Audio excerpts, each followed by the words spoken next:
gentlemen.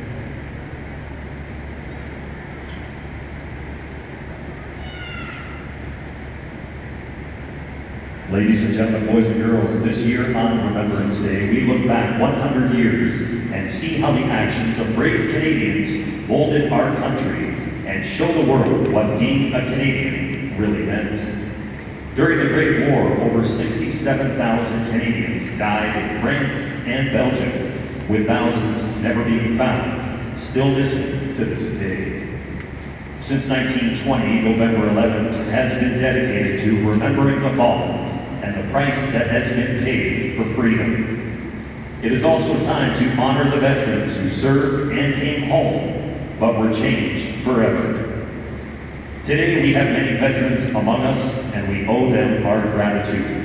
They represent the dedication to service that is the history of Canada. Today we want to remember the Canadians who have fallen in service to Canada, and the list of these 117,000 names sits in the Peace Tower in Ottawa. As time moves on, these names remain a testament to the duty, honor, and sacrifice. We would now like to introduce our veterans with us for this afternoon's ceremony. Flying Officer Gord Landers. Flying Officer Landers was born in Stratford, Ontario, Canada on October 7, 1925.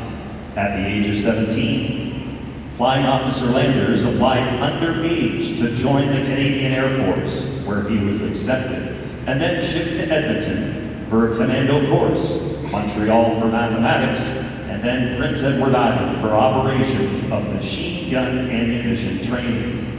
Flying Officer Landers completed 18 bombing missions and was discharged from the Army in August 1945. At the age of 20 years old, upon his return to London, Flying Officer Landers went on to play for the London Nationals, now known as your London Knights.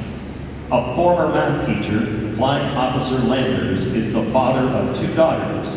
He also has 1 grandson. Today, Flying Officer Landers spends most of his days sharing war stories and cheering for your London Knights.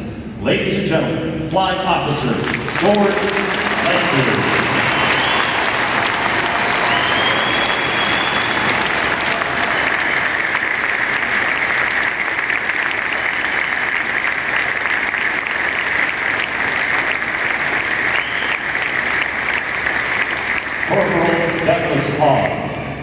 Corporal Hogg was born in London on March 29, 1925. He enlisted in the Canadian Army 1st Battalion of the Canadian Fusiliers at the age of 16. Corporal Hogg then transferred to the 1st Battalion, the Royal Canadian Regiment, in the United Kingdom in 1944. He served in Canada, the United Kingdom, and in the Aleutian Islands with the Amphibious Task Force, United States Army.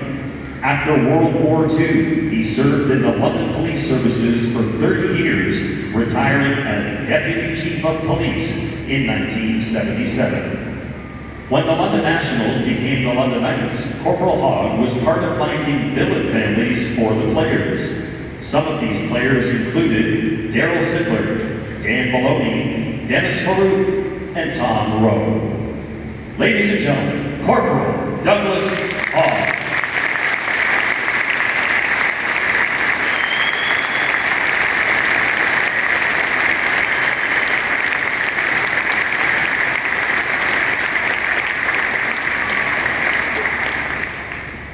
Private Michael Ramsey.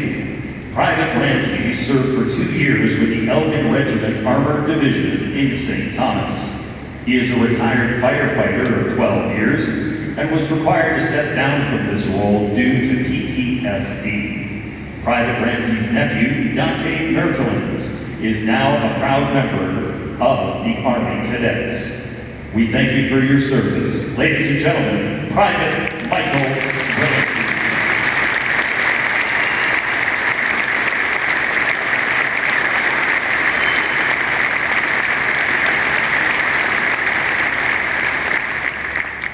Corporal Penny Grenier. Corporal Grenier was born in Chatham, Ontario, and comes from a long family line of military personnel. Corporal Grenier served in the underground of Du Line NORAD in North Bay, Ontario for 6.5 years. Later, Corporal Grenier spent 6 months in Alert Northwest Territories serving at the Arctic Circle.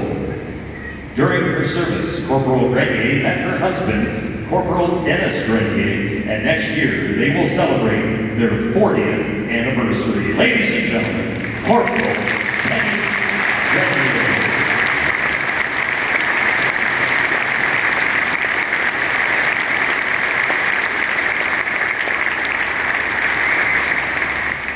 And now, ladies and gentlemen, boys and girls, we would ask, as you are able, to please remain standing for the act of remembrance.